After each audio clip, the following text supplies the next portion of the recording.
Huwag mong kalimutang kunin ang huling pirma niya sa mga papeles bago siya tuluyang mawalan ng malay sa sakit, Marco.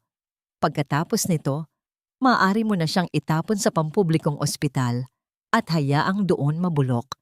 Wala na tayong kailangan sa anak pawis na yan, ngayong nakuha na natin ang lahat. Ang boses ni Doña Remedios ay parang lason na unti-unting pumatak sa pandinig ni Miho. Malamig at walang bahid ng awa. Sa loob ng kusina, nakasandal si Miho sa gilid ng lababo. Ang kanyang mga daliri ay mahigpit na nakakapit sa gilid ng tiles hanggang sa mamuti ang kanyang mga kuko. Sa bawat segundo, nararamdaman niya ang matalim na kirot na tila humahati sa kanyang balakang. Ang hudyat na, ang sanggol sa kanyang sinapupunan ay handa nang lumabas sa mundong ito. Sa kabila ng matinding hapdi ng kanyang pagbubuntis, naroon pa rin siya sa tapat ng mainit na kalan, tinitiis ang usok para lamang ipagluto ang kanyang biyenan ng paborito nitong sopas. Isang oras na siyang nakatayo doon, binabaliwala ang sariling hirap dahil sa turo ni Nanay Sora na ang pagmamahal ay pagsasakripisyo. Ngunit ang boses na narinig niya mula sa kabilang silid ay tila isang malakas na sampal na gumising sa kanyang natutulog na katinoan. "Don't worry, Ma. I have everything under control." Sagot ng isang pamilyar na tinig. Ang boses ni Marco, ang lalaking 7 taon niyang pinagsilbihan, ang lalaking ipinangako sa kanya ang langit at lupa sa harap ng dambana. Sandali lang naman itong panganganak niya. Pagkapirma niya sa deed of donation ng lupang iniwan ng nanay niya, "I'm free. Celine is waiting for me at the party at ayaw ko siyang paghintayin." Isang tunog ng porselana ang bumasag sa katahimikan ng kusina. Ang platong hawak ni Miho ay bumagsak sa sahig, nagkadurog-durog sa libo-libong piraso na tila sumasalamin sa kanyang sariling puso. Hindi niya naramdaman ang pagtama ng mga piraso sa kanyang paa. Ang tanging nararamdaman niya ay ang panlalamig ng kanyang buong katawan habang ang mainit na luha ay nagsisimulang dumaloy sa kanyang mga pisngi. Mabilis na bumukas ang pinto ng kusina at iniluluwa nito si Doña Remedios. Suot ang kanyang mamahaling perlas at isang mukhang puno ng pandidiri. "Ano ba, Miho? Napakawalang kwenta mo talagang babae. Pati ba naman paghawak ng plato ay hindi mo magawa? Alam mo bang napakamahal niyan? Mas mahal pa yan sa buhay mo." Pumasok din si Marco. Maayos ang suot na suit, amoy mamahaling pabango at handang-handa nang umalis. Tiningnan niya si Miho, hindi nang may pag-aalala, kundi nang may pagkabagot. Kita niya ang pawis sa noon ng asawa, ang panginginig ng mga binti nito, at ang bakas ng tubig sa sahig na nagpapahiwatig na pumutok na ang panubigan nito. Ngunit nanatili siyang nakatayo, malayo, tila ayaw madumihan ang kanyang sapatos. "Marco!" Ang tanging salitang lumabas sa nangangatog na labi ni Miho. Ang baby natin. Kailangan ko nang pumunta sa ospital." "Mag-book ka na lang ng Grab, Miho. May kailangan akong puntahan na importante sa opisina." Malamig na sagot ni Marco habang inaayos ang kanyang relo. "Huwag kang masyadong madrama. Marami ng babaeng nanganak sa mundo, hindi ka espesyal. Iwan mo na lang ang mga papeles sa lamesa pagkapirma mo. Dadaan ako bukas para kunin." Tinalikuran siya ni Marco. Walang lingon-likod, walang haplos. Ang bawat yabag ng sapatos nito papalayo ay tila mga pako na ibinabaon sa krus na pasan-pasan ni Miho. Naiwan siyang mag-isa sa gitna ng kusina, nakaluhod sa gitna ng mga basag na porselana, habang ang dilim ng gabi ay unti-unting bumabalot sa kanyang paningin. "Diyos ko," bulong ng kanyang isipan habang pilit na humahawak sa kanyang tiyan na tila pinipiga ng isang higanteng kamay. "Ito ba ang kabayaran ng 7 taon kong pagiging martir? Ito ba ang halaga ng pag-ibig na ibinigay ko ng buong buo?" Sa sandaling ito, sa gitna ng hapdi at pag-iisa, isang tanong ang pilit na humihiwa sa kanyang natitirang pag-asa. Kung bukas ay wala na akong maibibigay na kahit ano, may matitira pa kaya sa akin maliban sa sakit na ito? Ang pasasalamat ay hindi dapat nagiging tanikala na sumasakal sa iyong paghinga, ngunit sa loob ng 7 taon, iyon ang ipinaramdam sa akin ng bawat sulok ng bahay na ito. Habang nakaluhod sa malamig na sahig ng kusina, pilit na itinuod ni Miho ang kanyang nanginginig na mga bisig. Ang bawat piraso ng basag na porselana sa kanyang paligid ay tila mga saksi sa libu-libong gabi na ginugol niya sa pagsisilbi ng walang reklamo. Tila bumalik ang kanyang gunita sa araw na dinala siya rito ni Doña Remedios. 10 taon na ang nakalilipas noong siya ay isang ulilang bata pa lamang na walang matuluyan matapos pumanaw ang kanyang ina. Isang malaking biyaya na pinatuloy kita rito, Miho. Kung hindi dahil sa akin, baka sa kalsada ka na pinulot ng kung sino. Madalas itong sambit ni Remedios habang pinapanood si Miho na naglalaban ng kanilang mga kurtina hanggang sa mamula ang mga palad. Ang utang na loob na ito ang naging latigo na ginagamit sa kanya araw-araw. Ginawa siyang yaya, kusinera, at katulong na walang sweldo. Ngunit tinanggap niya ang lahat dahil inakala niyang ito ang kapalit ng isang pamilyang tatanggap sa kanya. Inakala niyang ang pag-ibig ni Marco ay sapat na kabayaran para sa lahat ng kanyang pagtitiis. Isang matalim na pintig sa kanyang sinapupunan ang nagpabalik sa kanya sa malupit na kasalukuyan. Hindi ko hahayaang dito kaisilang sa dilim. Bulong niya sa kanyang sanggol. Ang bawat paggalaw ng bata sa loob ng kanyang tiyan ay tila isang pagsusumamo para sa kaligtasan. Sa gitna ng matinding sakit, pilit na tumayo si Miho. Ginamit niya ang gilid ng lamesa bilang tukod, kahit na ang kanyang mga binti ay tila gawa sa malambot na kandila, na anumang oras ay bibigay na. Dahan-dahan, dinala niya ang kanyang sarili patungo sa pinto. Ang bawat hakbang ay isang labanan laban sa gravity at sa bigat ng kanyang sariling katawan. Paglabas niya sa gate, ang ulan ay tila naging mga karayom na tumutusok sa kanyang balat. Ang kalsada ay madilim at ang tanging ilaw ay nagmumula sa mga bintana ng mga kapitbahay na dati ay tinitingala siya bilang swerteng asawa ng isang mayamang lalaki. Tingnan mo si Miho, mukhang iniwan na naman ni Marco. Narinig niyang bulong ni Aling Nena, ang kapitbahay nilang matagal nang sunod-sunuran sa mga tsismis ni Remedios. Masyado kasing ambisyosa. Akala mo kung sinong reyna sa bahay na yon, katulong lang naman pala ang turing sa kanya. Hindi lumingon si Miho. Ang bawat pangungutya ay tila mga hangin lamang na dumaraan sa kanyang pandinig. Wala na siyang pakialam sa kanyang dangal. Ang tanging mahalaga ay ang buhay na dinadala niya. Humawak siya sa isang poste ng kuryente. Ang kanyang mga daliri ay bumaon sa magaspang na semento habang nararamdaman ang pag-agos ng dugo sa kanyang hita. Anak, paghikbi niya habang ang kanyang paningin ay nagsisimulang lumabo dahil sa pinaghalong ulan at luha. Pangako ko sa iyo, hindi ka magiging alipin, hindi mo dadalhin ang tanikalang pinasan ko. Sinuway niya ang lahat ng takot. Sinuway niya ang bawat babala ng kanyang katawan na sumuko na. Nagpatuloy siya sa paglakad sa gitna ng baha. Ang kanyang suot na duster ay basang-basa at nakadikit na sa kanyang balat. Sa malayo, nakita niya ang papasikat na ilaw ng isang sasakyan.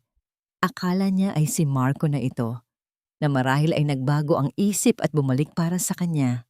Ngunit habang lumalapit ang sasakyan, napansin niyang hindi ito ang pamilyar na puting sedan ng kanyang asawa. Ito ay isang itim na SUV, elegante at tila nagmula sa ibang mundo. Huminto ito sa mismong tapat niya. Ang mga gulong ay lumikha ng tilamsik ng tubig sa kalsada. Bumukas ang pinto sa likuran. Isang matandang lalaki na may hawak na payong ang bumaba. Ngunit bago pa man niya makita ang mukha nito, ang matinding pagkahilo ay tuluyan ng bumalot kay Miho. Ang huling nakita niya ay ang paglapit ng isang anino na tila handang sumalo sa kanya bago pa man tumama ang kanyang katawan sa putikan. Hindi lahat ng kamay na nakaabot sa gitna ng dilim ay may layuning sumagip. Ang ilan ay naroon lamang upang ipaalala sa iyo kung gaano kakabaon sa hirap. Nagmulat ng mga mata si Miho, ngunit ang tanging nakita niya ay ang malabong liwanag ng mga streetlight na sumasalamin sa basang semento. Naramdaman niya ang isang matigas, ngunit mainit na kamay na humahawak sa kanyang balikat. Pinipigilan siyang tuluyang bumagsak sa putikan. Ang lalaking nasa harap niya ay hindi si Marco. Ang suot nito ay isang barong na tila nagmula sa isang marangal na okasyon at ang kanyang mukha ay puno ng isang uri ng respeto na hindi kailanman ipinaramdam sa kanya sa loob ng bahay ng mga asawa. "Huwag kayong matakot, senyora," wika ng lalaki. Ang kanyang boses ay malalim at kalmado, tila isang lunas sa humahagupit na hangin. "Narito ako para ihatid ang isang bagay na dapat ay matagal niyo ng hawak." Iniabot ng lalaki ang isang makapal na brown envelope. Ang papel nito ay tuyo at malinis, isang malaking kontradiksyon sa basang-basa at maduming hitsura ni Miho. "Sumama na po kayo sa amin. Ligtas kayo sa loob ng sasakyang ito. May mga taong matagal nang naghihintay na mabigyan kayo ng kalinga." Umiling si Miho habang pilit na iniatras ang kanyang katawan. Ang bawat sentimetro ng paggalaw ay katumbas ng 1,000 kutsilyo na tumutusok sa kanyang puson. Sa mundong kanyang kinagisnan, ang tulong ay laging may kapalit. Ang kabutihan ay laging may nakatagong interes. "Sino? Sino kayo? Sino ang nagpadala sa inyo?" Ang paos niyang tanong, habang ang ulan ay patuloy na pumapasok sa kanyang bibig. "Miho? Anak? Panginoon ko, Miho." Ang boses na yon ay tila isang anghel na bumaba mula sa langit. Ang pagtawag sa kanyang pangalan ay hindi puno ng galit o utos, kundi ng purong pag-aalala. Mula sa likuran ng itim na sasakyan, isang matandang babae ang patakbong lumapit. Suot nito ang isang kupas na kapote, ngunit ang kanyang mukha ay pamilyar na pamilyar. Si Nanay Sora. Siya ang babaeng nagpalaki kay Miho, ang tanging tao na tunay na nagmahal sa kanya bago siya pinalayas ni Doña Remedios dahil sa mga maling paratang. "Nanay Sora?" bulong ni Miho. Ang kanyang boses ay halos hindi na marinig dahil sa panginginig. Nang yakapin siya ng matanda, biglang nawala ang panlalamig ng ulan. Ang amoy ni Nanay Sora, ang amoy ng pulvoron at ng bagong labang damit ay tila isang mahiwagang kumot na bumalot sa naninigas na katawan ni Miho. Ito ang amoy ng tahanan. Ito ang amoy ng kaligtasan. Sa bisig ng kanyang yaya, hinayaan ni Miho na pumatak ang lahat ng luhang kanina pa niya kinikimkim. Ang bawat hagulgol ay isang pagpapakawala sa 7 taon ng pananahimik. "Nandito na ako, anak. Hindi kita pababayaan. Hinding-hindi ka na nila muling masasaktan," pangako ni Nanay Sora habang hinahaplos ang basang buhok ni Miho. Inalalayan ng lalaki at ni Nanay Sora si Miho paupo sa gilid ng sasakyan. Doon, sa ilalim ng maliit na ilaw sa loob ng SUV, nanginginig na binuksan ni Miho ang envelope na ibinigay sa kanya. Inaasahan niyang mga papeles ng lupa o pera ang laman nito. Ngunit ang bumungad sa kanya ay isang piraso ng makintab na papel, isang litrato. Doon, sa loob ng isang mamahaling klinika, nakatayo si Marco. Ang kanyang mga braso ay nakapulupot sa bewang ni Celine na may hawak na isang ultrasound result. Ang petsa sa ibaba ng litrato ay malinaw. 3 buwan na ang nakalilipas. Habang si Miho ay nagtitiis sa gutom at pagod sa kusina, si Marco ay nagdiriwang na para sa anak nila ng ibang babae. Ang sakit na naramdaman ni Miho ay mas matindi pa kaysa sa anumang contraction ng kanyang pagreregla. Ito ay ang sakit ng isang katotohanang tuluyang pumatay sa huling hibla ng kanyang pagmamahal. Ang ultrasound na ito. Ang tanging nasabi ni Miho, habang ang kanyang mga daliri ay bumabaon sa litrato. Nilulukot ang mukha ng asawang tinalikuran siya. "May mas malalim pang lihim ang pamilyang yan, Miho." Seryosong wika ng lalaki habang isinasara ang pinto ng sasakyan.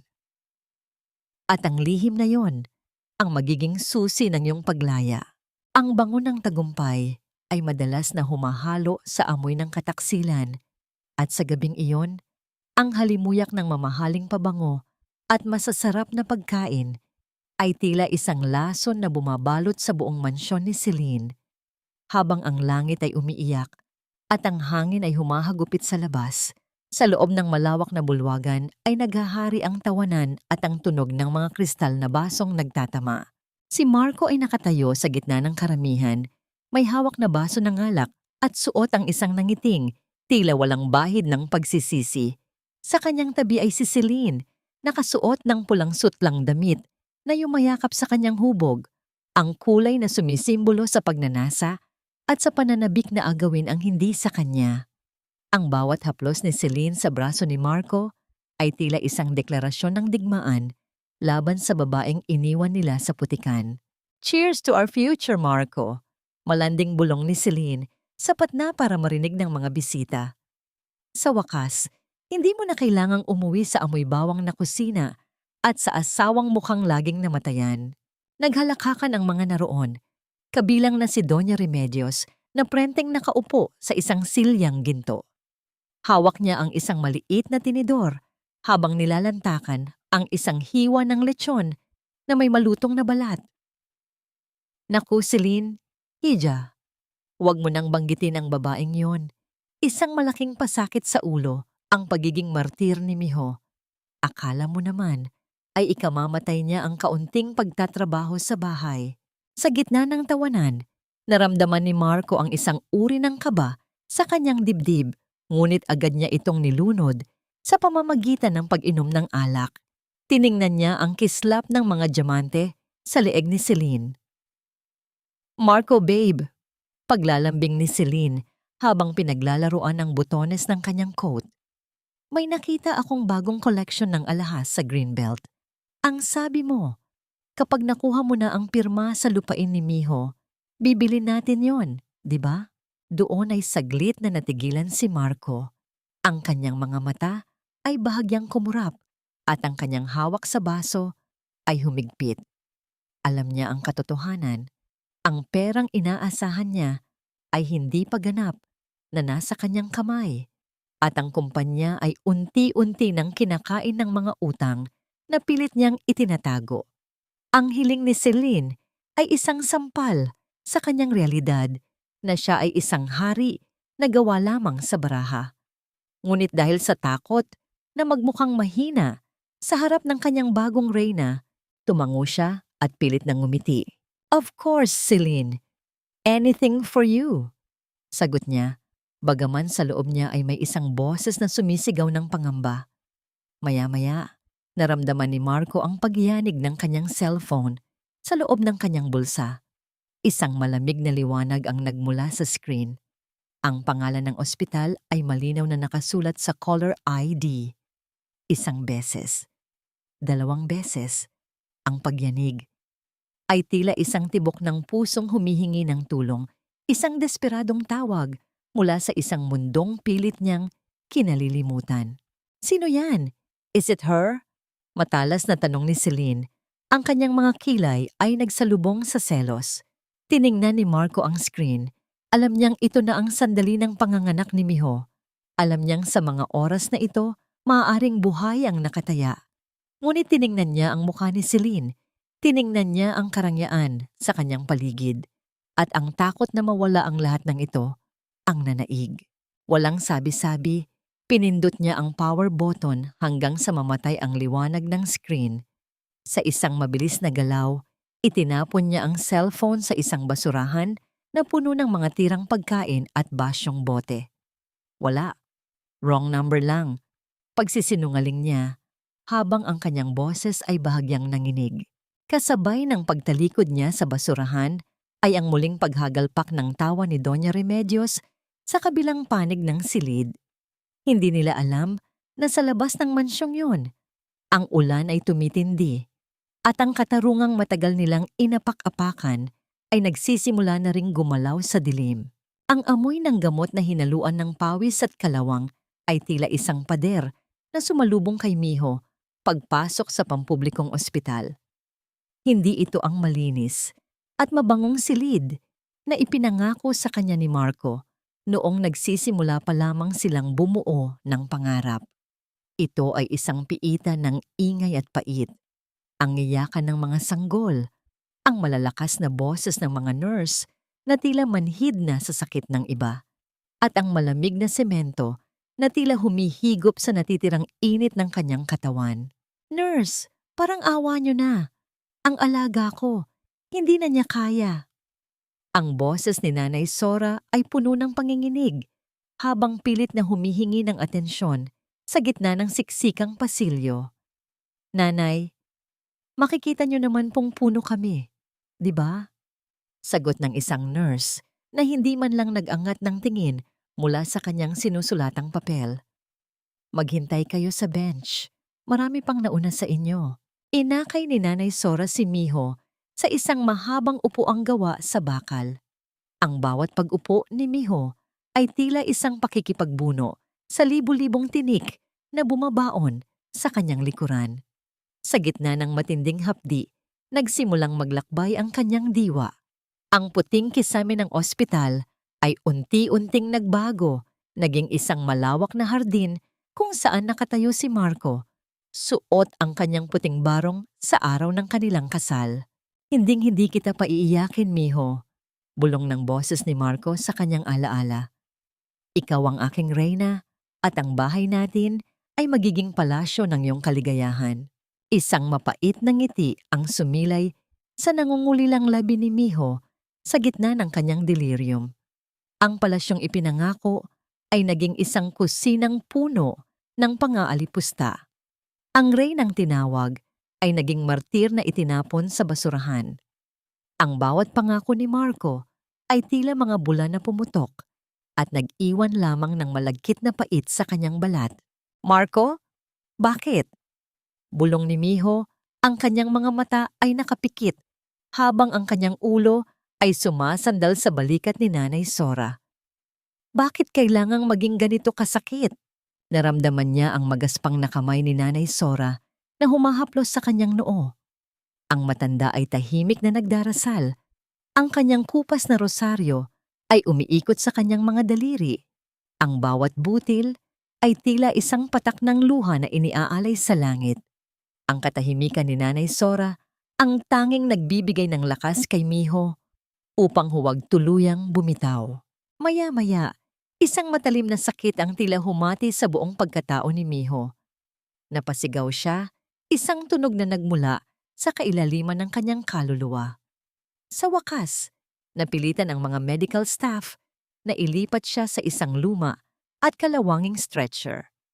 Isinugod siya sa loob ng delivery room, kung saan ang malamig na liwanag ng mga bombilya ay tila nanunukso sa kanyang kahinaan. Ikinabit ang isang lumang monitor sa kanyang tiyan. Ang maliit na screen ay nagpapakita ng isang linyang tumatalbog, ang tibok ng puso ng kanyang anak. Ang tunog nito ay mahina, tila isang mahiyaing katok sa pinto ng buhay. Pinanood ito ni Miho ng may pag-asa, ang kanyang tanging dahilan para huminga pa. Ngunit sa isang sandali, ang linyang kanina ay tumatalbog, ay biglang naging diretso. Ang maliit na ilaw sa makina na kumakatawan sa buhay ng kanyang anak ay tumigil sa paggalaw. Ang katahimikang biglang bumalot sa silid ay mas nakakabingi kaysa sa anumang hiyaw na narinig ni Miho sa buong buhay niya. "Nurse, ang heartbeat!" Nawawala ang heartbeat ng bata. Ang desperadong sigaw ng isang intern. Ang mundo ni Miho ay biglang huminto. Ang lamig na kanina ay nasa labas lamang ay dahan-dahang pumasok sa kanyang dibdib. Pinapatay ang huling mitya ng kanyang pag-asa. Ang katahimikan sa loob ng delivery room ay tila isang malalim na hukay na unti-unting lumalamon sa katinoan ni Miho. Sa kanyang paningin, ang puting liwanag sa kisame ay unti-unting naglalaho. Pinalitan ng isang dambuhalang kadiliman na walang dulo. Nararamdaman niya ang unti-unting pagkawala ng bigat ng kanyang katawan. Tila ba siya ay isang tuyong dahon na tinatangay ng hangin palayo Sa mundong puno ng dusa, sa gitna ng kawalang malay, isang pamilyar na halimuyak ng sampagita ang humalik sa kanyang pangamoy. Sa kanyang panaginip, natagpuan ni Miho ang sarili sa isang dalampasigan kung saan ang tubig ay kasing linaw ng kristal. Doon, nakatayo ang isang babaeng nakasuot ng maputing damit, ang kanyang ina. Ang mukha nito ay payapa, malayo sa hitsura ng paghihirap na huli niyang nakita bago ito pumanaw. Inay, paghikbi ni Miho, pilit na inaabot ang kamay ng kanyang ina. Pagod na po ako. Gusto ko na pong sumama sa inyo. Ayaw ko na pong bumalik sa mundong walang pag-ibig. Ngunit umiling ang kanyang ina. Hinawakan nito ang kanyang mga pisngi ng may matinding pagmamahal. Hindi pa ito ang iyong oras, Miho. Huwag kang susuko, aking anak. Tandaan mo, hindi ka lamang isang babaeng iniwan sa ulan. Ikaw ay anak ng isang hari, at ang iyong korona ay hindi dapat mahulog sa putikan. Kasabay ng mga salitang yon ay ang muling pagpintig ng kanyang puso. Isang malakas at mabilis na tibok na tila isang tambol na nagpapagising sa kanyang natutulog na diwa. Sa monitor na kanina ay nagpapakita ng tuwid na linya. Muling sumayaw ang mga alon ng buhay. Ang maliit na tuldok na kumakatawan sa kanyang anak ay muling tumalon. Mas malakas, mas masigla. Tila ba nakikipaglaban din para sa kanyang sariling hininga. Nandito na! May heartbeat na uli! Ang sigaw ng nurse na tila isang himala sa pandinig ni Nanay Sora na nakaluhod sa labas ng pinto. Ngunit ang himalang iyon ay agad na nabahira ng lason nang bumukas ang pinto ng ward at pumasok si Doña Remedios. Hindi siya mukhang nag-aalala. Sa halip, ang kanyang mukha ay puno ng pagkairita habang itinataboy ang amoy ng alkohol gamit ang kanyang mamahaling abaniko. Nandyan ka lang pala, Miho. Akala ko ba ay mamamatay ka na? Napakatagal naman ng palabas mo. Bungad ng biyenan habang inilalapag ang isang makapal na papel sa ibabaw ng tiyan ni Miho. Sa mismong bahagi kung saan siya ay hinihiwa ng sakit. Ano po ito? Nangihinang tanong ni Miho. Discharge papers. Pinapirmahan ko na sa doktor na ilalabas ka na rito. Masyadong mahalang bayad sa bawat oras na nananatili ka rito.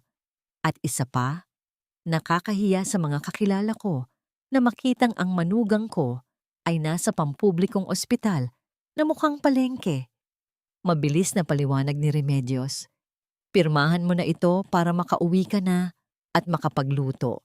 May mga bisitang darating bukas at kailangan mong maglinis. Tiningnan ni Miho ang mga papel. Pagkatapos ay ang kanyang biyenan. Sa unang pagkakataon sa loob ng 7 taon, ang takot sa kanyang mga mata ay napalitan ng isang apoy na nagmumula sa kailaliman ng kanyang pagkatao bilang isang ina. Ang bawat salita ng kanyang ina sa panaginip ay umalingaw-ngaw sa kanyang isipan. Hindi ako aalis dito hanggat hindi ligtas ang anak ko, matigas na sabi ni Miho. Kahit na ang kanyang boses ay nanginginig pa. Aba, sumasagot ka na. Matapos ka naming pakainin at tirahan, ganyan na ang isasagot mo sa akin? Galit na sigaw ni Remedios. Lumapit siya at dinuro si Miho. Wala kang karapatang tumanggi. Ikaw ay isang pulubi na pinalad lang na mapunta sa amin. Sa gitna ng pang-iinsulto, isang mapait na tawa ang kumawala sa mga labi ni Miho. Pilit siyang umubo. At sa isang mabilis na galaw, nag-ipon siya ng lakas upang duraan ang makintab at mamahaling sapatos ni Remedios. Isang madilim na mantsa ang dumapo sa balat ng sapatos, simbolo ng kanyang pagsuway. Ang paggalang ay para sa mga taong may puso. Doña Remedios, bulong ni Miho. At kayo, wala kayong kahit katiting niyan. Nanlaki ang mga mata ni Remedios sa sobrang galit. Ang kanyang mukha ay namula. Tila isang sumasabog na bulkan. Walang hiya ka. Matapos kitang kupkupin, gaganito mo ako. Itinaas ni Remedios ang kanyang kamay, handa nang ibigay ang isang malakas na sampal na magpapatahimik kay Miho habang buhay. Humangin ng malakas sa loob ng silid habang bumubukas ang pinto. Ngunit bago pa man dumapo ang palad ni Remedios sa pisngi ni Miho, isang malaki at matigas na kamay ang humuli sa kanyang braso sa ere. Ang tunog ng pagpigil ay tila isang babala na ang panahon ng paghahari-harian ng mga ulupong ay tapos na. Napatigil ang lahat. Ang bawat nurse at pasyente ay napatingin sa pinto kung saan nakatayo ang isang lalaking may awtoridad at galit sa kanyang mga mata na sapat na upang patigilin ang pag-ikot ng mundo. Bitawan mo ang kamay ko. Sino ka ba para manghimasok sa usapan ng pamilya namin? Isang maruming pulubi lang ang babaeng iyan na kinupkop namin. Ang boses ni Doña Remedios ay pumiyok sa gulat at galit. Ngunit ang kanyang mga mata ay nanlaki nang makita ang lalaking nakatayo sa harap niya. Hindi ito isang ordinaryong tao. Ang suot nitong itim na Amerikana ay tila gawa sa pinakamahal na tela at ang kanyang presensya ay nagdadala ng isang bigat na tila nagpapaliit sa buong silid. Ang pamilyang tinutukoy mo ay isang kulungan ng mga ulupong. Malamig na wika ng lalaki. Ang kanyang boses ay hindi malakas, ngunit bawat salita ay tila isang hatol ng kamatayan. At mula sa sandaling ito, wala ka ng karapatang humawak, lumapit, o kahit tumingin man lang sa aking anak. Anak? Sabay na bulong ni na Remedios at Miho. Binitawan ng lalaki ang braso ni Remedios ng may pandidiri na tila ba nakahawak siya sa isang maruming basahan. Humarap siya kay Miho. Sa isang sandali, ang matitigas na linya sa kanyang mukha ay lumambot. Ang kanyang mga mata, na kanina ay puno ng puot para kay Remedios, ay biglang napuno ng pagsisisi at matinding kalinga. Patawarin mo ako, Miho. Bulong niya habang dahan-dahang hinahaplos ang noo ng babaeng nakahiga. Patawarin mo ako kung naging huli ang pagdating ko.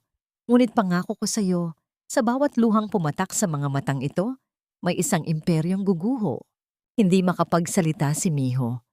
Ang kanyang puso ay tila isang ibong pilit na kumakawala sa hawla. Kilala niya ang mukhang ito mula sa isang lumang litratong tinititigan niya gabi-gabi noong siya ay bata pa. Ito ang mukha ng kanyang ama, si Don Augusto, ang lalaking akala niya ay matagal nang kinuha ng tadhana. Sa loob ng ilang minuto, ang magulo at maingay na pampublikong ward ay nagbago. Sa isang kumpas ng kamay ni Don Augusto, dumagsa ang mga lalaking nakauniporme. Walang nagawa ang mga nurse at doktor kundi tumabi habang inililipat si Miho sa isang malambot at puting stretcher na tila gawa sa mga ulap. Inilabas siya sa gusaling iyon, palayo sa amoy ng kalawang at dusa. Isinakay siya sa isang pribadong ambulansya na mas malaki pa sa dating kwarto nila ni Marco. Pagdating sa pinakamahal na pribadong ospital sa lungsod, dinala siya sa isang suite na puno ng mga sariwang bulaklak at may sariling balkonahe. Dito, walang makakasakit sa'yo, wika ni Don Augusto habang nakaupo sa tabi ng kama ni Miho. Ako ang iyong ama at tapos na ang panahon ng iyong pagluha. Lahat ng kinuha nila sa'yo, babawiin natin ng may interes. Nararamdaman ni Miho ang unti-unting pagbabalik ng init sa kanyang katawan. Ang bawat haplos ng malambot na kumot at ang amoy ng lavender sa silid ay tila nagbubura sa 7 taon ng pang-aapi. Tiningnan niya ang kanyang ama at sa unang pagkakataon, naniwala siyang may bukas pa. Ngunit sa labas ng pinto ng marangyang silid, habang nag-aayos ng gamit si Nanay Sora, napansin niya ang isang anino sa dulo ng pasilyo. Isang lalaking nakasuot ng itim na jacket, ang mabilis na nagtago. Hawak ang isang maliit na kagamitang kumislap, isang kamera.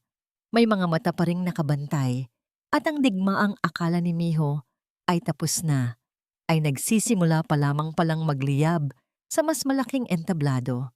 Ang bawat hininga ni Esperanza ay tila isang panalangin na natupad. Isang mahinang himig ng buhay na nagpabura sa lahat ng ingay ng nakaraan. Sa loob ng marangyang suite ng ospital, kung saan ang sikat ng araw ay marahang dumadapo sa mapuputing kurtina, nakasandal si Miho sa malambot na unan. habang karga ang kanyang anak. Ang sanggol na biniyayaan ng pangalang Esperanza, na ang ibig sabihin ay pag-asa, ay mahimbing na natutulog. Ang maliliit na daliri nito ay nakakapit sa damit ng kanyang ina. Hindi magawang alisin ni Miho ang kanyang paningin sa mukha ng bata. Ang bawat kurap ng mga mata nito at ang bawat bahagyang paggalaw ng labi ay tila isang himala na hindi niya akalaing mararanasan matapos ang madilim na gabi sa pampublikong ward. Sa sandaling ito, habang idinidikit niya ang kanyang pisngi sa napakalambot na balat ng anak, naramdaman ni Miho ang isang uri ng lakas na hindi nagmumula sa galit, kundi sa isang wagas na pagmamahal. Dahan-dahan, inilapit ni Miho ang sanggol sa kanyang dibdib. Ang unang pagpapasuso ay hindi lamang isang pisikal na pangangailangan. Ito ay isang sagradong koneksyon. Habang dumadaloy ang gatas mula sa kanyang katawan patungo sa kanyang anak, tila ba idinadaloy din niya ang lahat ng kanyang katatagan. Ang bawat patak ay isang panata, isang pangako, na ang batang ito ay hindi kailanman luluhod sa harap ng sinuman, na ang batang ito ay lalaking malaya mula sa anino ng mga mapang-api. Hindi ka magiging alipin, Esperanza, bulong ni Miho. Ang kanyang boses ay puno ng determinasyon na tila bakal. Ikaw ang magiging reyna ng sarili mong buhay. Bumukas ang pinto. Nang walang anumang ingay at pumasok si Don Augusto. May dalang isang maliit na asul na folder. Ang kanyang mga hakbang sa makapal na alpombra ay tila isang paalala ng kapayapaang ibinigay niya. Naupo siya sa tabi ng kanyang anak. Ang kanyang mga mata ay nagniningning sa pagmamalaki habang pinagmamasdan ng kanyang apo. Ang iyong ina ay hindi namatay na isang pulubi, Miho, simula ni Don Augusto. Ang kanyang boses ay malalim at puno ng pait. Para sa nakaraan. Ilang taon ko ring hinanap ang katotohanan. Ang lupain at ang negosyong pinatatakbo ni na Remedios ngayon ay orihinal na pagmamay-ari ng iyong ina. Ginamit nila ang iyong pagkulila upang nakawin ang lahat. Ginamit nila ang konsepto ng utang na loob upang gawin kang bilanggo sa sarili mong kayamanan. Napatigil si Miho.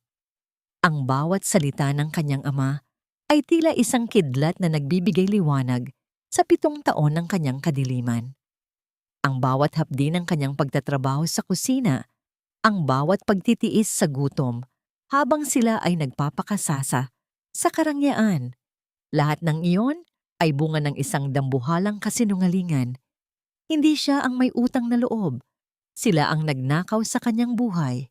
Ilang taon nilang nilaso ng iyong isipan, pagpapatuloy ni Don Augusto habang hinahawakan ang kamay ni Miho. Ngunit ngayon, ang lahat ng dokumentong ito ay nagpapatunay na ikaw ang tunay na tagapagmana. Ang bawat sentimo na hinawakan nila ay may bahid ng iyong mga luha. At panahon na para bawiin ang lahat. Tumayo si Miho at dahan-dahang naglakad patungo sa malaking salamin sa loob ng silid. Hindi na ang babaeng may bahid ng uling sa mukha at may luhang tuyo sa mga pisngi ang nakita niya. Ang nakaharap sa kanya ay isang babaeng may tuwid na likod, may mga matang nagliliyab sa katarungan, at may isang bagong pagkatao na hindi na kayang sirain ng kahit sinong ulupong.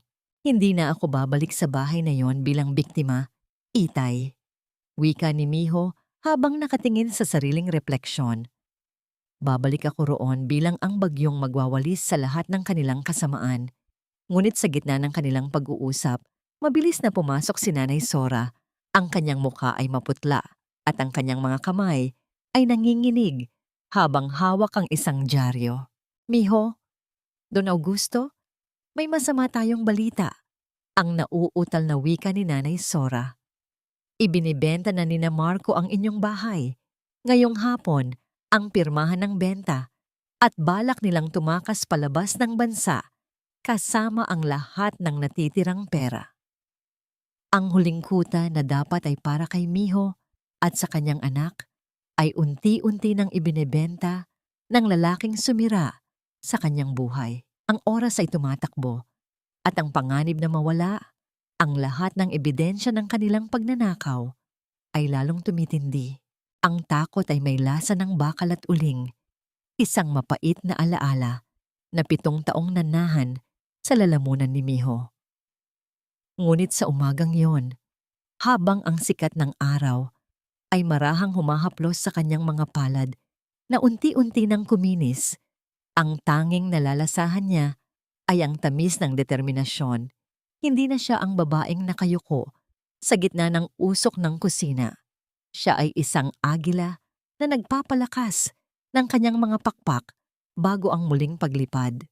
Dahan-dahang hinaplos ni Miho ang mga kalyo sa kanyang mga daliri, mga marka ng libu-libong pinggang hinugasan at mga sahig na kinuskos. Ang bawat marka ay isang sugat ng nakaraan, ngunit sa harap ng salamin, nakita niya ang isang bagong anyo. Nakasuot siya ng isang bestidong kulay asul na tila hango sa kulay ng payapang dagat. Ang kanyang likod ay tuwid, ang kanyang baba ay nakataas, at ang kanyang mga mata ay wala ng bahid ng pagmamakaawa. Hindi sapat ang galit para talunin ang mga ulupong anak. Wika ni Don Augusto habang nakatayo sa may pintuan, pinagmamasdan ang pagbabago ng kanyang prinsesa. Ang galit ay parang apoy na sumusunog din sa may-ari. Ang kailangan mo ay ang lamig ng kaisipan ng isang leader. Turuan mo silang matakot hindi dahil sa iyong sigaw, kundi dahil sa iyong pananahimik. Tumango si Miho. Natutunan niya sa loob ng ilang araw na ang tunay na kapangyarihan ay hindi matatagpuan sa dahas, kundi sa mga dokumentong may pirma at sa katarungang hindi nabibili. Tinuruan siya ng kanyang ama kung paano basahin ang mga kilos ng kalaban, kung paano maglatag ng bitag na sila mismo ang kusang papasok. Handa na po ako, Itay, sagot ni Miho. Ang kanyang boses ay tila isang matalim na instrumentong handang humiwa sa anumang kasinungalingan. Eksaktong 10:00 ng umaga, nang mabulabog ang katahimikan ng pribadong pasilyo ng ospital.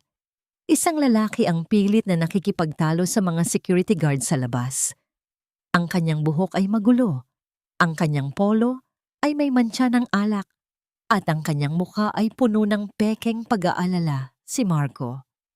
Nalaman na nito ang balita na ang asawang itinapon niya sa ulan ay natagpuan ng isang bilyonaryong ama. "Miho! Miho babe, let me in! I know you're there!" Ang pasigaw na tawag ni Marco. Ang kanyang boses ay nanginginig sa desperasyon. Pinayagan ni Don Augusto na makapasok ang lalaki sa loob ng reception area ng suite. Pagpasok ni Marco, agad siyang napatigil nang makita ang karangyaan ng silid. Ang kanyang mga mata ay nagpalipat-lipat mula sa mga mamahaling gamit patungo kay Miho na prenteng nakaupo sa isang silyang ginto. "Miho, salamat sa Diyos. Ligtas ka," wika ni Marco. Pilit na ibinabalik ang tamis ng kanyang boses na dati ay nagpapalambot sa puso ni Miho. Lumapit siya at nagtangkang hawakan ang kamay ng asawa. "I'm so sorry, babe. I was just so stressed with work and the house debts. Doña Remedios, my mom, she pressured me. I didn't mean to leave you. It was all a big misunderstanding." Tumingin si Miho kay Marco. Noon, ang bawat salitang ito ay sapat na para patawarin niya ang lalaki. Ngunit ngayon, ang nakikita niya ay hindi na ang lalaking kanyang minahal, kundi isang maliit at kaawa-awang nilalang na kumakapit sa huling hibla ng kanyang kasinungalingan. Dahan-dahang kinuha ni Miho ang isang baso ng mamahaling tubig sa ibabaw ng lamesa. Walang anumang emosyon sa kanyang mukha habang tinititigan ang nanginginig na mga kamay ni Marco. Sa isang mabilis ngunit kalmadong galaw, ibinuhos ni Miho ang tubig sa loob ng baso ni Marco hanggang sa umapaw ito at mabasa ang suot nitong polo. "Ang pag-ibig ko sa iyo, Marco, ay parang tubig na ito. Ibinigay ko ng sobra-sobra hanggang sa maubos ako." Mahinahong wika ni Miho. Ngunit ang tubig na natapon na, kailanman ay hindi mo na maibabalik sa baso. "You didn't leave me because of stress. You left me because you thought I was nothing.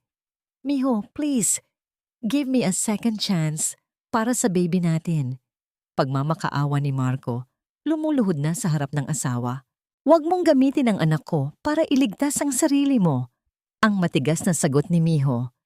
Sa sandaling iyon, inilapag ni Don Augusto ang isang folder sa lamesa. Isang dokumento na may mga tatak ng korte at selyo ng gobyerno. Bago ka magmakaawa, para sa isang pangalawang pagkakataon, Marco, baka gusto mong basahin ito. Isang sertipikasyon mula sa National Archives. Nanginginig na kinuha ni Marco ang papel. Ang kanyang mukha ay biglang nawalan ng kulay. Naging kasing puti ng papel na kanyang hawak. Ang dokumento ay nagsasaad na ang marriage license na ginamit nila 7 taon na ang nakalilipas ay peke. Ang huwad na kasal ay bahagi ng plano ni Doña Remedios upang makuha ang tiwala ni Miho nang walang anumang legal na pananagutan si Marco. Hindi tayo kasal, Marco. Bulong ni Miho at sa unang pagkakataon, isang tunay na ngiti ng kalayaan ang sumilay sa kanyang mga labi. You were never my husband. You were just a stranger who stole 7 years of my life. At ngayon, sisiguraduhin kong babayaran mo ang bawat segundong yon. Naiwang tulala si Marco sa gitna ng silid, hawak ang katibayan ng kanyang sariling kataksilan. Hindi niya napansin na sa labas ng ospital, ang mga tauhan ni Don Augusto ay nagsisisimula na ring galawin ang mga pira-piraso ng kanyang buhay. Handang bawiin ang bawat ari-ariang inakala nilang sa kanila na habambuhay. Ang bawat hakbang patungo sa katarungan ay nangangailangan ng pasensya ng isang mangangaso. At sa gabing iyon, si Miho ang nagmamay-ari ng kagubatan. Sa loob ng isang madilim at magulong silid sa isang mamahaling kondo na unti-unti na ring binabawi ng bangko, ang hangin ay mabigat sa amoy ng sigarilyo at pait. Si Marco ay nakasandal sa pader. Ang kanyang mga mata ay malalim at puno ng itim na bilog mula sa puyat. Sa harap niya, si Celine ay pabalik-balik sa paglalakad. Ang tunog ng kanyang matitulis na takong sa sahig ay tila isang martilyo na nagpapabilis sa tibok ng puso ni Marco. Walang kwenta ka, Marco. Sabi mo, sa'yo ang lupang iyon. Sabi mo, ang babaeng iyan ay isang basahan lang na maari nating tapakan habang buhay. Ang galit na hiyaw ni Celine. Sa isang mabilis na galaw, itinapon niya ang isang basong may laman pang alak. Hindi ito bumasag, ngunit ang tunog ng pagtama ng kristal sa makapal na alpombra ay tila isang malakas na dagundong sa gitna ng katahimikan. Hindi ko alam na buhay ang tatay niya, Celine. Doña Remedios told me her father was long gone. Ang depensa ni Marco, ang kanyang boses ay paos at puno ng pangamba. Bumukas ang pinto at pumasok si Doña Remedios. Suot ang kanyang maskara ng pagiging marangal sa kabila ng unti-unting pagguho ng kanilang mundo. Tumigil kayo. Ang pag-aaway ay para sa mga mahihina. Marco, kailangan mong amuhin uli ang babaeng yan. Amuyin mo uli ang kanyang balat kung kailangan. Lumuhod ka sa kanyang harapan hanggang sa maniwala siyang mahal mo pa rin siya. Kailangan natin ang pirma niya para sa merger ng kumpanya o kung hindi, sa kalsada tayo pupulutin. Ma'am, hindi na siya ang dating Miho. Bulong ni Marco, naaalala ang malamig na tingin ng asawa sa ospital. Lahat ng babae ay marupok kapag pag-ibig ang pinag-uusapan. Ang mapait na sagot ni Remedios, gamitin mo ang bata. Gamitin mo ang nakaraan nyo. Ang bitag ay dapat magsimula sa isang marangyang hapunan. Makalipas ang 2 araw, sa isang restaurant na tanging ang mga pinakamayayaman lamang sa bansa ang nakakapasok, nakaupo si Miho sa tapat ng isang malawak na bintana. Ang mga ilaw ng lungsod sa ibaba ay tila mga hiyas na nakakalat sa madilim na pelus. Nakasuot siya ng itim na damit na gawa sa mamahaling lace. Simple ngunit nagpapahiwatig ng isang awtoridad na hindi nabibili ng pera. Dumating si Marco. Suot ang kanyang pinakamagandang ngiti. Isang ngiti na dati ay nagpapatunaw sa puso ni Miho. Ngunit ngayon ay tila isang maruming pintura lamang sa kanyang paningin. Umupo si Marco at agad na umorder ng pinakamahal na pagkain sa menu, kahit na alam ni Miho na ang laman ng kanyang credit card ay halos wala na. "You look beautiful, Miho," simula ni Marco. Pilit na hinahanap ang kamay ni Miho sa ibabaw ng lamesa. "I've been thinking about us, about Esperanza. Gusto kong ayusin ang lahat. Gusto kong maging isang tunay na pamilya tayo. Malayo sa laso ni Doña Remedios at Celine. Sila ang may kasalanan ng lahat, babe. Nilason nila ang isip ko." Tumingin si Miho kay Marco ng diretso. Walang kislap ng galit, walang bakas ng sakit. Ang nakikita niya ay isang desperadong aktor na nakalimutan na ang kanyang linya. "Talaga, Marco? Kaya mo bang iwan ang lahat para sa amin ni Esperanza?" "Oo, kahit ngayon din." Ang mabilis na sagot ni Marco.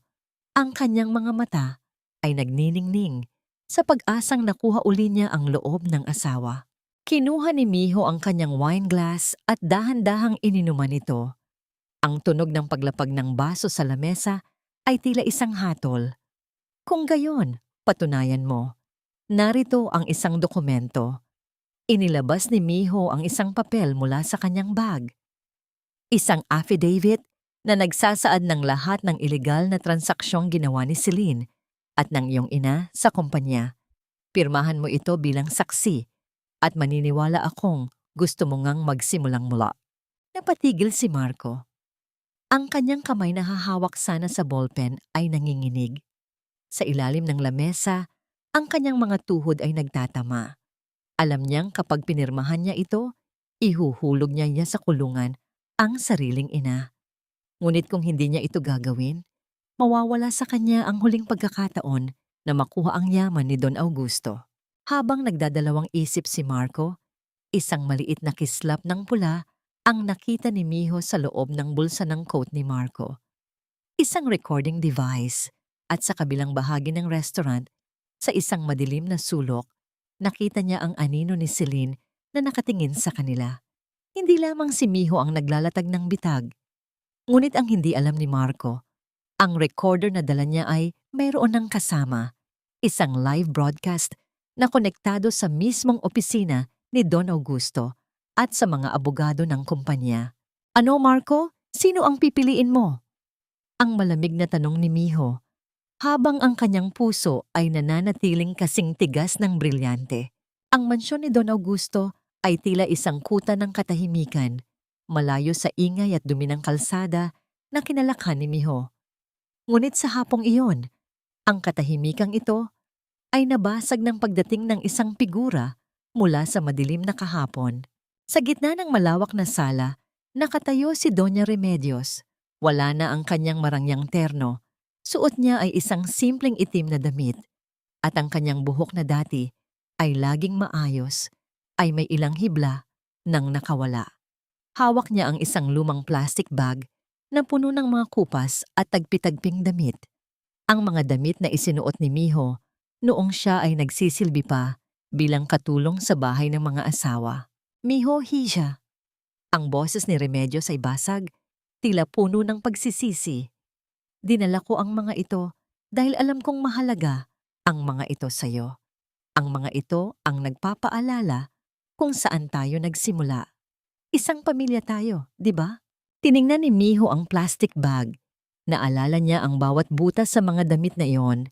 Mga butas na dulot ng labis na pagkuskos sa sahig at paglalaban ng mga kurtina ni Remedios.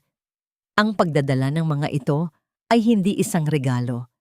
Ito ay isang lason na paalala ni Remedios na para sa kanya, si Miho ay mananatiling isang hamak na katulong lamang. "Bakit kayo narito, Doña Remedios?" Ang tanong ni Miho. Ang kanyang boses ay patag at walang emosyon. Biglang napahawak si Remedios sa kanyang dibdib. Ang kanyang mukha ay namutla at dahan-dahan siyang napaupo sa gilid ng sofa, tila ba mawawalan ng hininga. "Miho, ang puso ko," ang sabi ng doktor, "hindi na magtatagal ang buhay ko dahil sa sobrang stress at lungkot mula nang mawala ka. Ayaw kong mamatay na may galit sa puso mo. Patawarin mo na kami ni Marco. Ang lahat ng ginawa ko ay para lamang sa proteksyon ng pamilya. Lumapit si Remedios at pilit na kinuha ang kamay ni Miho. Ang kanyang mga palad ay malamig. Isang lamig na hindi nagmumula sa sakit, kundi sa isang kalkuladong kasinungalingan. Utang na loob, Miho. Isipin mo ang 7 taon na pinakain kita, tinirhan, at itinuring na parang tunay na anak. Hahayaan mo ba akong mamatay ng puno ng pait? Pinanood ni Miho ang bawat luha na pumatak mula sa mga mata ng kanyang dating biyenan. Noon, ang mga luhang ito ay sapat na upang mapaluhod siya sa paanan ni Remedios. Ngunit ngayon, ang tanging nakikita niya ay ang isang mahusay na aktres na nagtatangkang iligtas ang kanyang sarili mula sa paglubog ng kanilang kumpanya. Ang 7 taon na yon ay hindi niyo ibinigay bilang pamilya. Mahinahong sagot ni Miho habang dahan-dahang binabawi ang kanyang kamay. Ibinigay niyo iyon dahil kailangan niyo ng aliping hindi kailangang bayaran. Ang utang na loob na sinasabi niyo ay bayad na sa bawat patak ng pawis at dugo na ibinigay ko sa inyo. Hindi na ako ang batang nauto ninyo, Doña Remedios. Tumayo si Remedios. Ang kanyang maskara ng sakit ay biglang napalitan ng isang matalas na tingin. Ngunit bago siya makapagsalita, inilahad niya ang kanyang kamay. Tila inaasahan na gagawin ni Miho ang tradisyonal na pagmamano bilang tanda ng respeto. Tiningnan lamang ni Miho ang kamay na yon. Isang kamay na maraming beses siyang dinuro at minsan ay nagtangkang saktan siya. Ang paggalang ay hindi hinihingi, Doña Remedios. Ito ay ibinibigay sa taong may tunay na dangal at malasakit. Ang sabi ni Miho, ang bawat salita ay tila isang pako na ibinabaon sa kabaong ng kanilang relasyon. At sa sandaling ito, wala akong nakikitang kahit katiting na dangal sa inyong harapan. Nanginginig sa galit si Remedios. Ang kanyang labi ay nanginginig sa pagnanais na sumigaw. Ngunit bago pa man siya makasagot, ang tunog ng mabilis na pagdausdos ng mga gulong sa graba sa labas ay umalingaw-ngaw. Bumukas ng marahas ang pintuan ng mansyon. Iniluwa nito si Celine na ang muka ay puno ng pait at desperasyon. Ang kanyang mga mata ay nanlilisik at sa kanyang nanginginig na kanang kamay, hawak niya ang isang itim na bakal, isang baril. Ngunit ang paraan ng paghawak niya rito ay hindi sigurado.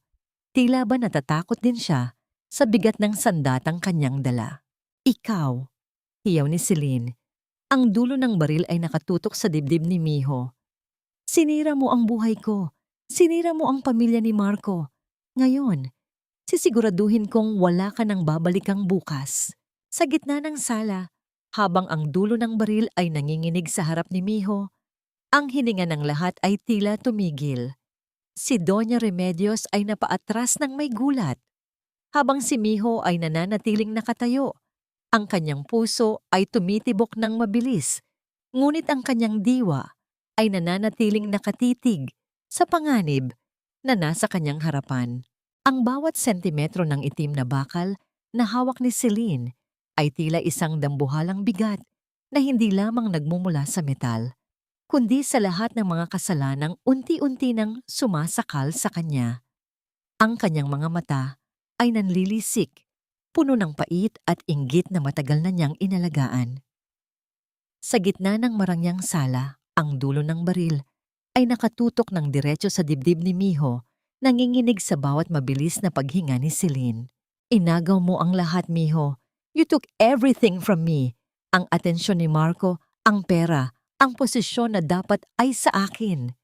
Ang yaw ni Celine, ang kanyang boses ay pumiyok sa gitna ng desperasyon. You're just a maid. Isang hamak na katulong na dapat ay mabulok sa putikan. Nanatiling nakatayo si Miho. Nararamdaman niya ang mabilis na tibok ng kanyang puso.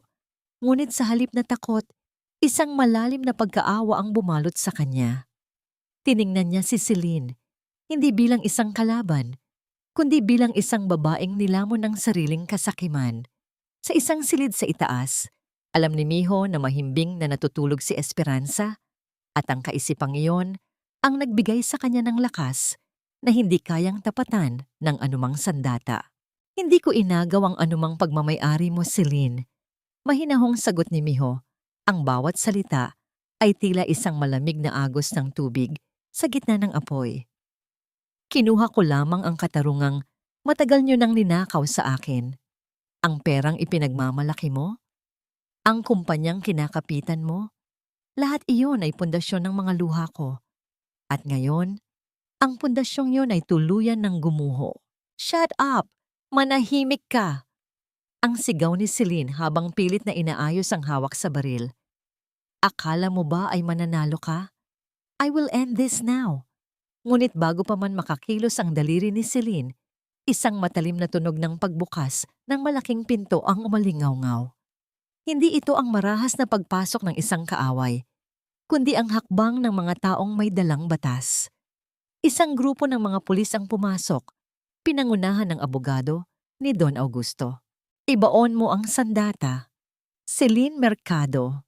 Wika ng opisyal, ang kanyang boses ay pununo ng awtoridad. Hindi kami narito dahil sa gulo mo sa loob ng bahay na ito. Narito kami dahil sa kasong estafa at money laundering na isinampa laban sa iyo sa kumpanya. We have all the bank records.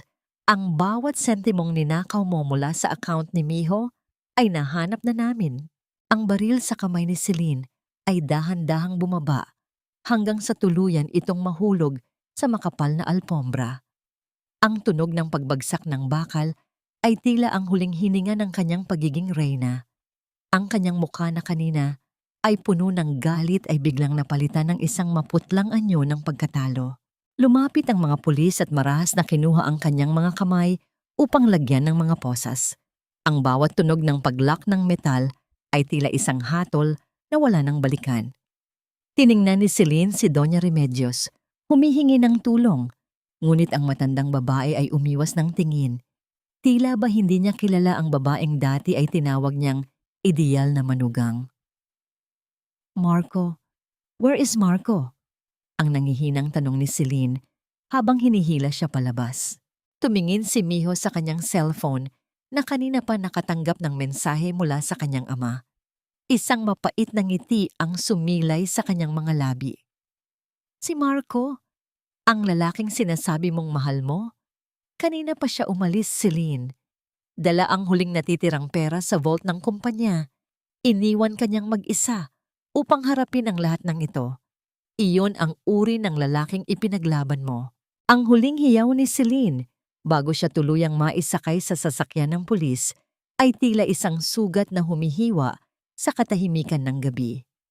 Naiwan si Miho sa gitna ng sala, yakap ang sarili habang nararamdaman ang pagtatapos ng isang kabanata. Ngunit ang katanungang bumabalot sa kanyang isipan ay mas matalim pa sa anumang baril. Nasaan na si Marco? At gaano kalayo ang kayang takbuhin ng isang lalaking wala ng ibang alam gawin, kundi ang tumalikod sa pananagutan.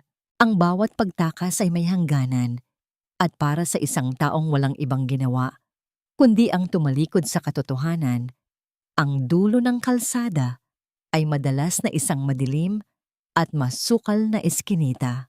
Sa dulo ng isang makipot na pasilyo ng isang murang motel sa labas ng lungsod, ang amoy ng luma at basang sigarilyo ay humahalo sa masangsang na amoy ng mumurahing alak. Ang pintura sa dingding ay nagbabakbak na. Tila ba sumasalamin sa unti-unting pagkakalas ng pagkatao ng lalaking nasa loob. Si Marco ay nakaupo sa gilid ng isang kama na ang sapin ay may mga mantsa na hindi na kayang burahin ng anumang laba. Ang kanyang mga kamay ay nanginginig habang pilit na binibilang ang mga bungkos ng pera sa loob ng isang itim na bag. Ang perang inakala niyang magiging susi niya sa isang bagong buhay sa ibang bansa. Ngunit ang bawat bilang niya ay may kasamang pait. Ang halagang hawak niya na inakala niyang milyon-milyon ay halos wala pang kalahati ng mga utang na iniwan niya. Ang kumpanya ay bangkarote na at ang mga accounts na inasahan niyang maa-access ay isa-isang na-freeze sa utos ni Don Augusto. Bumukas ang pinto ng silid. Walang marahas na paghampas, walang malakas na tunog. Isang marahang pagtulak lamang na tila ba ang hangin mismo ang nagpapasok sa katarungang matagal nang naghihintay sa labas. Pumasok si Miho. Nakasuot siya ng isang puting terno, malinis at kagalang-galang, isang malaking kontradiksyon sa maduming paligid ni Marco. Kasunod niya ang ilang mga tauhan ni Don Augusto, ngunit nanatili silang nakatayo sa may pinto, hinahayaang ang biktima ang humarap sa kanyang mananakop. Miho! Ang boses ni Marco ay paos, tila isang tuyong dahon na natapakan. Agad niyang itinago ang bag ng pera sa kanyang likuran, isang instinct ng isang magnanakaw na nahuli sa akto. Bakit? Paano mo ako nahanap? Ang mundong tinakbuhan mo ay maliit lamang para sa kapangyarihan ng katarungan, Marco. Mahinahong sagot ni Miho. Tiningnan niya ang kabuuan ng silid, ang mga bote ng gin na nakakalat, ang magulong buhok ni Marco, at ang takot na mababasa sa bawat kurap ng mga mata nito. Walang sigaw, walang galit. Ang tanging nararamdaman ni Miho ay isang malalim na pait para sa lalaking dati niyang inakalang magiging katuwang sa buhay. Miho, please, pakinggan mo ako. Lumuhod si Marco sa sahig. Ang kanyang mga tuhod ay tumama sa maduming tiles. Sila ang may kasalanan. Si Mom, si Celine. Pinilit nila ako. Alam mong hindi ko kayang gawin ito sa'yo. Mahal kita, Miho. Para sa anak natin. Bigyan mo pa ako ng isang pagkakataon. Hahatiin natin ang perang ito. Aalis tayo. Magsisimula tayo sa malayo. Dahan-dahang lumapit si Miho. Mula sa kanyang bisig, iniharap niya ang sanggol na buong ingat na nakabalot sa isang asul na kumot. Gusto mong makita ang anak mo, Marco? Ang batang iniwan mong naghihingalo sa ulan dahil lamang sa isang party? Nasilayan ni Marco ang mukha ni Esperanza. Ang bata ay may mga matang tila bituin, inosente at walang malay sa kasamaang ginawa ng kanyang ama. Nagtangkang humawak si Marco. Ang kanyang maruming kamay ay dahan-dahang itinaas upang hawakan ang pisngi ng anak. Ngunit mabilis na umatras si Miho. Huwag mong dungisan ang balat niya ng mga kamay mong puno ng kataksilan. Ang malamig na utos ni Miho. Ang batang ito ay hindi mo pagmamay-ari. Wala siyang ama na tulad mo. Sa mga dokumento, siya ay anak ni Miho at ni Miho lamang. Isang hikbi ang kumawala sa dibdib ni Marco. Ang kanyang balikat ay yumanig habang ang mga luha ay nagsisimulang dumaloy sa kanyang maruming pisngi. I'm sorry. I'm so sorry, Miho. Binuksan ni Miho ang kanyang maliit na pitaka. Kumuha siya ng isang piraso ng pisong barya, isang kupas at lumang barya na nakuha niya sa kanyang bulsa noong gabing itinapon siya sa ulan. Dahan-dahan niya itong inilapag sa ibabaw ng lamesang puno ng bote ng alak. Iyan ay para sa utang na loob na paulit-ulit na isinusumbat ng nanay mo. Wika ni Miho habang tumatalikod na sa lalaking wala ng halaga sa kanyang paningin. Ang halaga ng 7 taon kong pagtitiis ay kasing halaga lamang ng baryang iyan sa buhay ko ngayon. Malaya na ako, Marco. At ikaw, may iwan ka rito sa piitang ikaw mismo ang gumawa. Habang naglalakad si Miho palabas ng motel, narinig niya ang pag-atungal ni Marco sa loob ng silid. Isang tunog ng pagsisisi na huli na para sa anumang kapatawaran. Ang bawat hakbang ni Miho sa labas ay tila nagpapagaan sa kanyang dibdib. Habang ang sariwang hangin ng gabi ay unti-unting nililinis ang huling bakas ng lason ng nakaraan. Ang katarungan ay hindi laging dumarating na may kasamang malakas na kulog.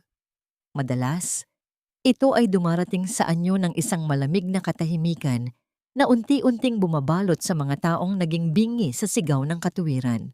Sa loob ng isang charity ward sa parehong pampublikong ospital kung saan itinapon si Miho noong gabing bumubuhos ang ulan, naroon si Doña Remedios. Ang silid ay mainit, siksikan, at amoy ng mga gamot na hinaluan ng kawalan ng pag-asa. Ang dating reyna ng mansyon ay nakahiga sa isang manipis na kama. Ang kanyang katawan ay paralisado, mula sa leeg pababa matapos ang isang matinding stroke. Ang kanyang mga mata, na dati ay nanlilisik sa galit at pagmamataas, ay nakatitig na lamang sa bitak-bitak na kisame. Wala siyang magawa kundi ang makinig sa ingay ng mga electric fan na tila nanunukso sa kanyang kalagayan. Walang perlas sa kanyang leeg, walang sutla sa kanyang balat. Ang tanging kasama niya ay ang pagsisisi na hindi na kayang bigkasin ng kanyang mga labi. Sa kabilang bahagi ng lungsod, sa loob ng piitan, naroon sina Marco at Celine. Hindi sila magkasama sa selda, ngunit ang pader na naghihiwalay sa kanila ay tila gawa sa puot at panunumbat. Narinig ni Marco ang pagtangis ni Celine mula sa kabilang panig. Ang mga hiyaw nito ng pagsisisi na hinaluan ng sumpa para sa kanya. Si Marco ay nakaupo sa malamig na semento. Ang kanyang mga kamay ay nakatali sa rehas ng kanyang sariling mga kasalanan. Ang lalaking dati ay hindi makalakad nang walang mamahaling sapatos ay nakayapak na ngayon. Dinarama ang bawat butil ng alikabok sa sahig ng bilangguan. Habang nagaganap ang pagbagsak ng mga kaaway, nakatayo si Miho sa harap ng kanyang lumang bahay, ang bahay na naging saksi sa 7 taon niyang pagiging martir. Ngunit sa pagkakataong ito, hindi siya papasok upang maglinis o magluto. Binili ni Don Augusto ang bawat pulgada ng lupang ito. Binihag ang bawat alaala ng pang-aapi upang gawin itong isang simbolo ng bagong simula. Isang malaking signboard ang nakakabit pa rin sa gate na may nakasulat na apelyido ng pamilya ni Marco. Lumapit si Miho. Ang kanyang mga kamay ay nakasuot ng puting guwantes. Dahan-dahan niyang hinawakan ang gilid ng signboard. Sa isang mahinahon, ngunit matatag na paghila, ang signboard ay natanggal mula sa kinakabitan nito. Ang tunog ng paghihiwalay ng kahoy at bakal ay tila isang huling hininga ng nakaraan. Ibinigay niya ang signboard sa isang manggagawa upang palitan ng bago. Esperanza's Haven, isang tahanan para sa mga kababaihan. Ang bawat pader na ito ay narinig ang aking mga hikbi. Bulong ni Miho habang pinagmamasdan ang mga manggagawang nagsisimulang pinturahan ang bahay ng kulay puti at asul. Ngayon, ang mga pader na ito naman ang makikinig sa mga kwento ng pag-asa at pagbangon ng ibang kababaihan. Pumasok si Miho sa loob ng mansyon patungo sa isang lihim na vault na natuklasan ng mga tauhan ni Don Augusto sa likod ng isang lumang painting sa library. Ito ang vault na ginamit ni Remedios upang itago ang mga ninakaw na dokumento mula sa ina ni Miho. Ngunit sa dulo ng vault, sa ilalim ng mga papeles ng kumpanya, may isang maliit na kahon na gawa sa kahoy ng nara. Nanginginig ang mga kamay ni Miho habang binubuksan ang kahon. Sa loob ay may isang sulat na may bahid ng dilaw dahil sa katandaan. Nakasulat sa sobre ang kanyang pangalan, sa sulat kamay ng kanyang yumaong ina. Ang bawat salita sa labas ng sobre ay tila isang haplos mula sa kabilang buhay. Dahan-dahang binuksan ni Miho ang papel. Habang binabasa niya ang unang pangungusap, ang kanyang puso ay tila tumigil sa pagtibok. Isang lihim ang nakasulat doon, isang katotohanan tungkol sa kanyang pagkatao at sa tunay na dahilan kung bakit siya kinuha ni Doña Remedios mula sa simula pa lamang. Ang lihim na ito ay hindi lamang magbabago sa kanyang pananaw sa nakaraan, kundi magbibigay ng bagong direksyon sa kanyang hinaharap na hindi niya kailanman inasahan. Nabitawan ni Miho ang sulat sa sahig ng library. Ang kanyang mga mata ay nanlaki sa gulat habang ang mga luha ay muling nagsisimulang mamuo. Ang katarungan ay nakamit na, ngunit ang kwento ng kanyang pinagmulan ay tila may isa pang mas malalim at mas masakit na kabanata na ngayon pa lamang magbubukas.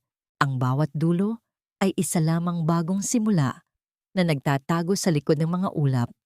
At sa umagang iyon, ang langit ay malinis, asul, at puno ng liwanag. Tila isang telon na binuksan para sa huling yugto ng isang mahabang paglalakbay. Ang mansyon na dati ay kulungan ng mga hikbi ni Miho ay ganap na nang nagbago. Ang amoy ng luma at madilim na kahoy ay napalitan ng halimuyak ng mga sariwang bulaklak ng gardenia at ng amoy ng bagong pinturang puti. Ang Esperanza's Haven ay opisyal nang nagbukas at sa loob ng malawak na hardin, ang tawanan ng mga bata at ang mahinahong usapan ng mga kababaihang nahanap ang kanilang kaligtasan ay tila isang magandang himig na bumubura sa pait ng nakaraan. Sa gitna ng hardin, nakatayo si Miho habang karga ang kanyang anak na si Esperanza. Ang bata ay nakasuot ng isang puting-puting binyagang damit na gawa sa pinakamahusay na pinya. Ang disenyo nito ay tila mga pakpak ng anghel.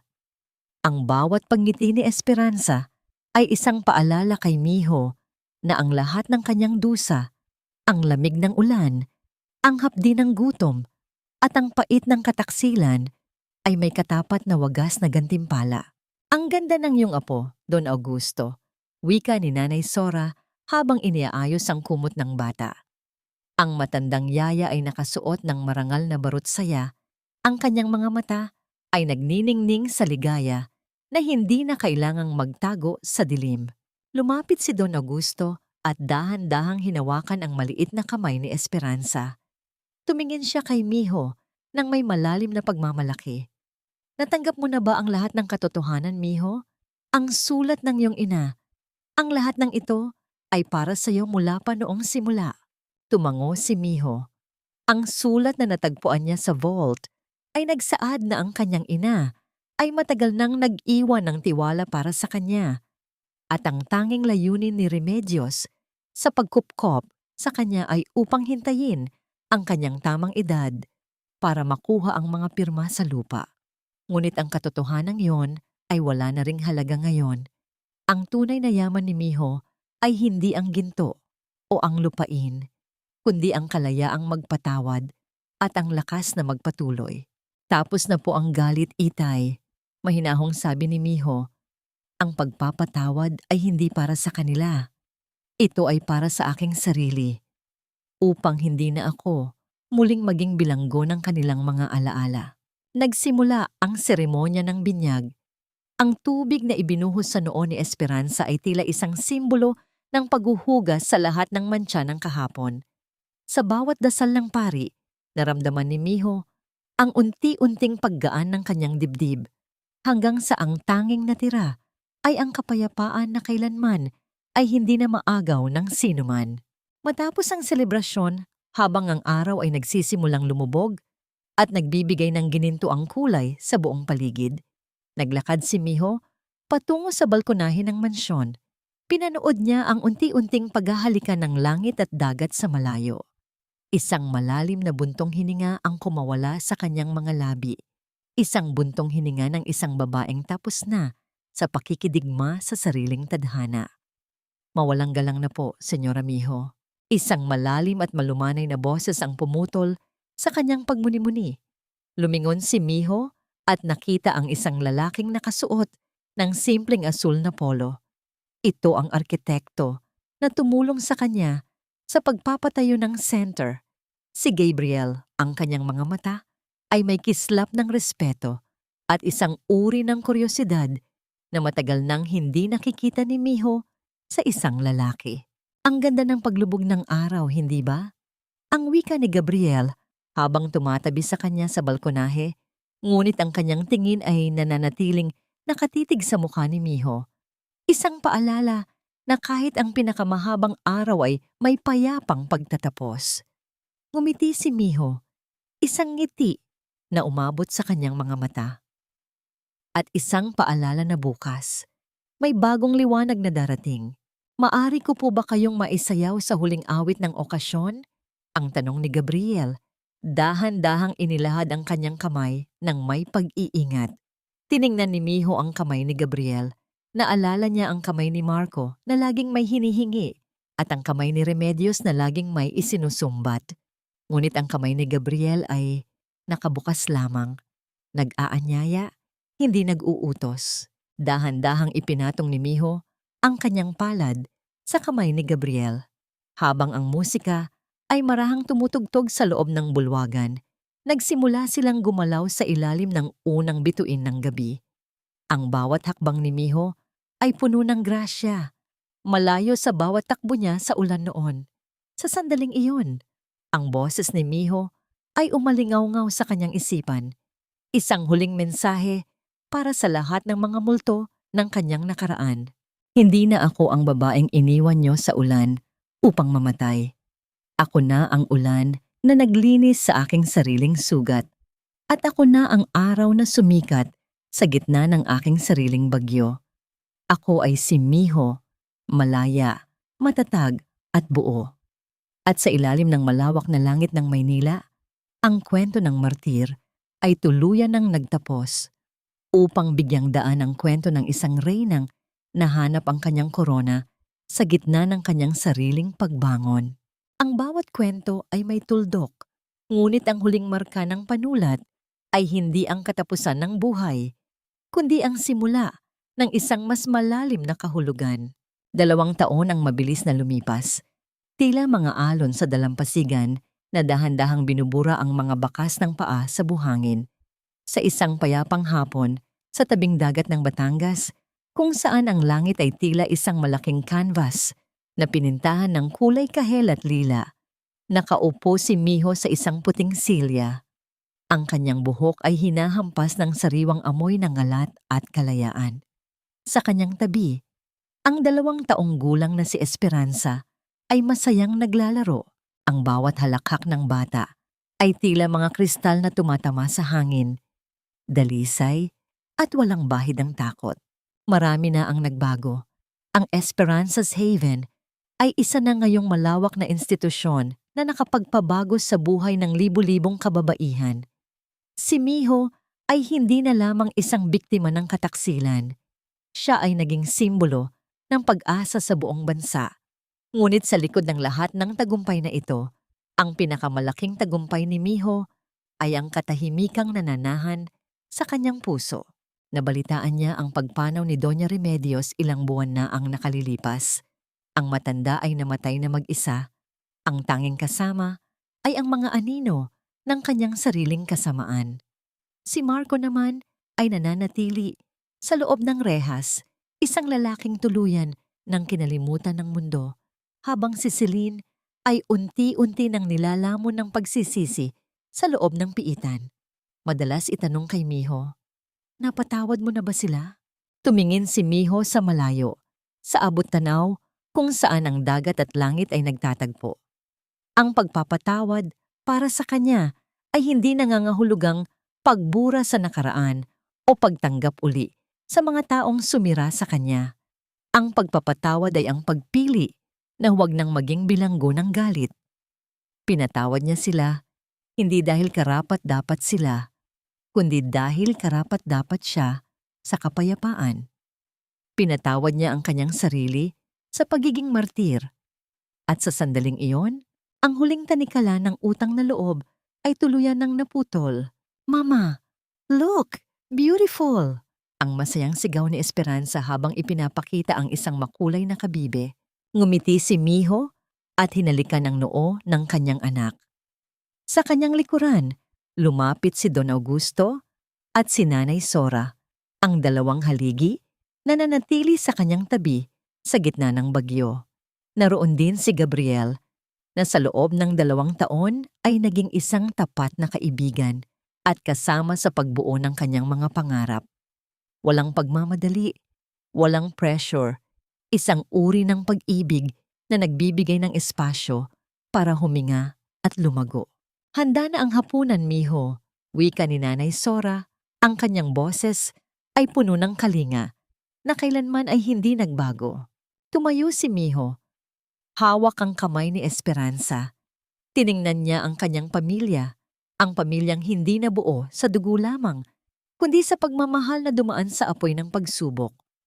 Ang aral na iniwan ng kanyang buhay ay malinaw. Ang pagiging mabuti ay hindi dapat maging kahinaan at ang pagtitiis ay may hangganan. Ang tunay na lakas ng isang babae ay hindi nasusukat sa dami ng luhang kanyang kayang itago, kundi sa tapang niyang tumayo at sabihing, "Sapat na." karapat-dapat akong mahalin ng tama. Habang naglalakad sila patungo sa kanilang tahanan, ang huling sinag ng araw ay tila isang basbas na dumapo sa balikat ni Miho. Wala na ang ulan, wala na ang dilim. Ang tanging natitira ay ang isang babaeng buo, matatag, at handang harapin ang anumang bukas na darating. Ang kwento ng martir ay natapos na.